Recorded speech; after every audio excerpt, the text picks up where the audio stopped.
আল্লাহ রব্বুল আলামিন সূরাতুল হিজরের 43-44 নম্বর আয়াতের মধ্যে বলেন, ওয়া ইন্না জাহান্নামা লামাউইদুহুম আজমাইন, নিশ্চয়ই জাহান্নাম তাদের প্রত্যেকেরই প্রতিশ্রুত স্থান হবে।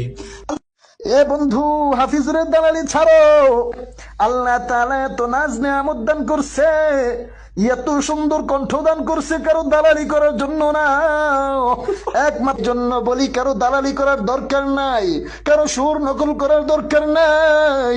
আল্লাহ তোমার যে সুর দিছে, ওই সুরটা নিয়ে সন্তুষ্ট থাকো। এরে, তুই যে আমারে নসিহত করলি, তোর গলায় তো হাফিজুরের আওয়াজ শোনা যায়।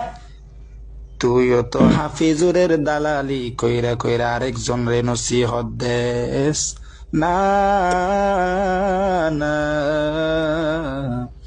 আরেকজনের দালালি কইরা কইরা অন্য জন রে নসিহত দিস না। ভালো হয়ে যাও।